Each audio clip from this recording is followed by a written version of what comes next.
کہ جیسے تم نے یہاں ایسے پنکھے دیکھے ہیں جن کو گھماتے ہیں تو اس میں انرجی آتی ہے، تو وہ انرجی اس کے اندر پرزرو ہو جاتی ہے، اس کو یوز بھی کرتے ہیں فوراً۔ صلاۃ کو قائم کرنے سے مراد کیا ہے؟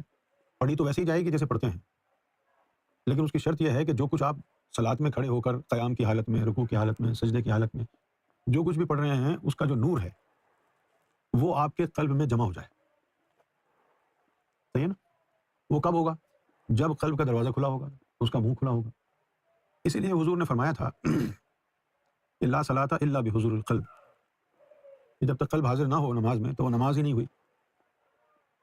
اب جو عام لوگ نماز پڑھ رہے ہیں، پڑھنے پڑھانے میں کوئی برائی نہیں ہے، کوئی خامی نہیں ہے، لیکن نماز ان کے کام اس لیے نہیں آ رہی کہ جو کچھ پڑھا ہے اس کا نور ان کے قلب میں قائم نہیں ہو رہا۔ جس طرح آپ کام کرنے جاتے ہیں تو آپ کو اس کی ویجز، سیلریز ملتی ہیں۔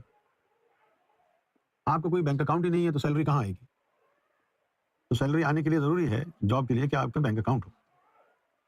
آپ اتنے بیوقوف تو نہیں ہیں کہ آپ کو سیلری کی پرواہ نہ ہو، روزانہ صبح 8 سے لے کے اور شام 5 بجے تک روزانہ بلا ناغہ آپ کام کرتے رہیں اور آپ سے پوچھا جائے بھائی پیسے کہاں جا رہے ہیں؟ بولے جی پیسے کا تو کوئی نہیں۔ ایسا ہے دنیا میں کوئی بیوقوف؟ ہے نا؟ تو نماز اللہ تعالیٰ نے کہیں قرآن میں نہیں کہا کہ پڑھو صرف، اس نے کہا ہے اقیم الصلاۃ، کہ نماز کو قائم کرنا ہے۔ جب نماز کو قائم کریں گے تو وہ آپ کے اندر رہے گی نا، وہ رہے گی کیسے؟ جب اس کا نور آپ کے قلب میں اترے۔ یہ ہے نماز کو قائم کرنا۔ اب رب تک یہ بات کیسے پہنچتی ہے؟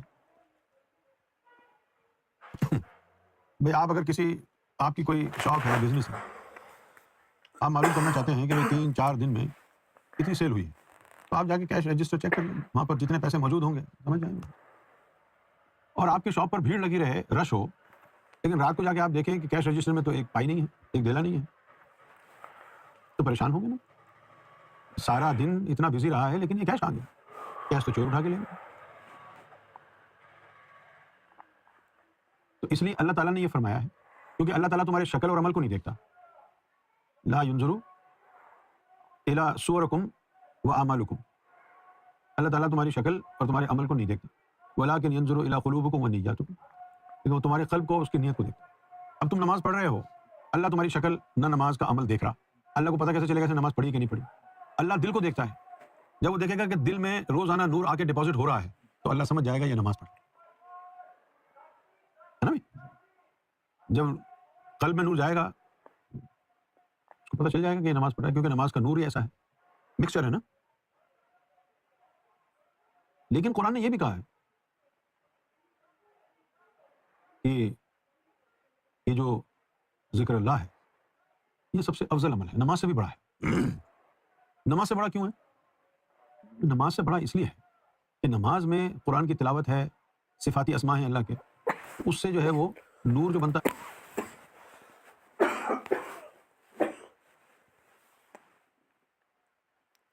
ہے وہ صفاتی ہوتا ہے، اور جو اس میں ذات کے نور سے جو قلب میں گونجتا ہے اللہ کا نام ہے وہ ذاتی نور ہے۔ اب ایک تو آپ کا قلب اللہ اللہ کر رہا ہے، اس کا ذاتی نور قلب کے اندر بن رہا ہے، اوپر سے پھر جو آپ نماز پڑھ رہے ہیں اس کا صفاتی نور بھی آپ کے قلب میں جا رہا ہے، اس سے ٹھنڈک محسوس ہوتی ہے، ٹھنڈک محسوس ہوتی ہے۔ پھر وہی نور جب نس نس میں جاتا ہے تو نماز کا نور مل کے اس کو سینے سے نکال کے پورے جسم میں پہنچا دیتا ہے۔ یہ تحفہ ہے اللہ تعالیٰ کی طرف سے۔ اب اس کو تحفہ کیوں کہتے ہیں؟ اس کو تحفہ اس لیے کہتے ہیں کہ جو فرشتے اور ملائکہ ہیں، کچھ ملائکہ ایسے ہیں جن کو اللہ تعالیٰ نے صرف قیام کے لیے بنایا، وہ صرف قیام میں مصروف ہیں۔ کچھ ملائکہ ایسے ہیں جن کو اللہ تعالیٰ نے بیٹھ کر اس کی حمد و ثنا کرنے کے لیے بنایا۔ کچھ ایسے ہیں جن کو سجدہ کرنے کے لیے بنایا۔ تو جتنے بھی ملائکہ اور ان کو مختلف عبادات کی صورتوں میں اللہ نے بنا کر رکھا ہے، وہ تمام طریقہ عبادت اللہ نے یکجا کر دی ہے نماز میں اور انسان کو دے دی۔ اس لیے پھر انسان کی عبادت ان تمام ملائکہ سے، جو سجود کرنے والے ہیں ان سے بھی آگے، جو قیام کرنے والے ہیں ان سے، کیونکہ انسان کو سارے ملا کے ملائکہ کی عبادتیں نماز میں رکھ دی۔ جیسے اللہ نے قرآن میں لکھا ہے نا وَارْكَعُوا مَعَ الرَّاكِعِينَ۔ اب ذرا غور فرمائیے، اللہ تعالیٰ ہم کو یہ کہہ رہا ہے وَارْكَعُوا مَعَ الرَّاكِعِينَ، بھائی رکوع میں جاؤ ان کے ساتھ جو رکوع کرنے والے ہیں۔ آپ مجھے بتائیے کوئی ایسی مسجد دنیا میں خانہ کعبہ سمیت ہے جہاں پر پوری نماز نہ پڑھی جاتی ہو، صرف رکوع کیا جاتا ہو؟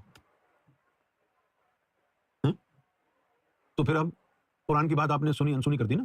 اللہ تعالیٰ تو کہہ رہا ہے ورکعوا مع الراکعین، جاؤ بھائی رکوع کرنے والے کے ساتھ رکوع کرو. آپ نے کیا کبھی یہ کام؟ غور فرمائیے.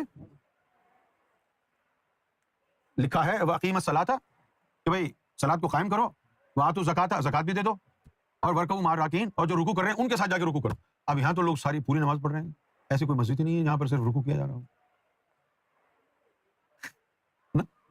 اس سے مراد کیا ہوا کہ وہ ملائکہ جن کو اللہ نے صرف رکوع کرنے کے لیے بنایا، اپنے قلب کے ذریعے وہاں جا کر نماز پڑھو.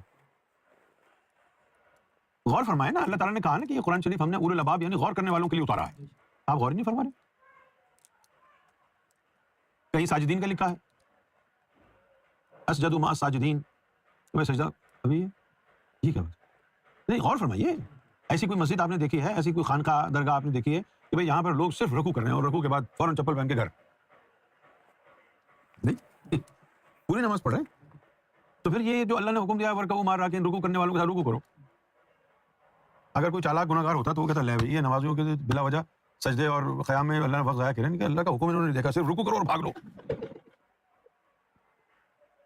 کیونکہ حکم ہے نا ورکعوا مع الراکعین. تو مراد کیا ہوئی اس سے؟ نماز کا ذکر تو اس نے پہلے کہہ دیا اقیم الصلاۃ کہ بھائی نماز تو پڑھنی ہے. وہ آخر میں یہ کیوں کہا کہ رکوع والوں کے ساتھ کرو؟ یا تو پھر اس سے یہ مراد لی جائے گی کہ اب یہاں پر سب بیٹھے ہوئے ہیں نماز پڑھ رہے ہیں، سجدہ بھی ندیم کے ساتھ کیا، فرید کے ساتھ کیا، قیام بھی کیا، رکوع کا وقت آیا تو بھاگ لیے، بولا بھائی جو رکوع کرے گا اس کے ساتھ کروں گا. کیا کوئی نماز ٹکڑیوں کی صورت میں پڑھتا ہے؟ یہ ساری باتیں آپ کو مزہ خیز اس لیے لگ رہی ہیں کیونکہ میں آپ کو ایک سوچ دے رہا ہوں، ایک سوچ دے رہا ہوں کہ آپ غور تو فرمائیے.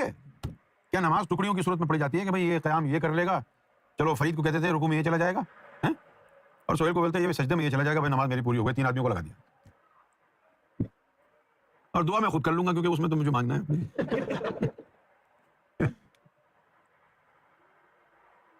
تو اللہ تعالیٰ نے نماز کو تحفہ اس لیے کہا کہ اس نے عالم بالا میں جو ملائکہ بنائے ہیں ان کو یہ جامع عبادت نہیں دی. کسی کو صرف سجدہ عطا ہوا کہ بس تم سجدہ ہی کرنا، اس سے آگے کی اجازت نہیں ہے. کسی کو رکوع کی اجازت ہے کہ بھئی تم نے صرف رکوع کرنا ہے اور کچھ نہیں کرنا.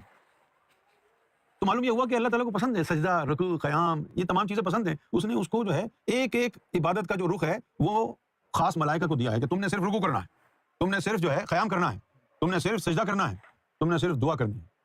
اور یہ ساری اکٹھی کر کے ایک مجموعہ عبادات بنا کے رسول اللہ کو پیش کر دیا. یہ اس میں سارے ملائکہ کی عبادت موجود ہے، یہ آپ کی امت کے لیے تحفہ ہے.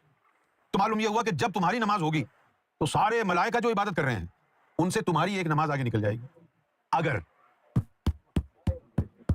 حضوری قلب ہوئی، اگر قلب میں اللہ کا نور ہوا، تو پھر ایک بندہ یہاں کھڑے ہو کے نماز پڑھ رہا ہے، دوسری طرف اس کی ساری کل خدائی عبادت میں مصروف ہے، سارے ملائکہ، فرشتے، ساری مخلوقات، ان سب کی عبادتیں ایک طرف، یہ محمد رسول اللہ کا امتی جو ذاکر قلبی ہے اس کی نماز ایک طرف، ان کی پہنچ رہی نا. اس لیے یہ تحفہ ہے.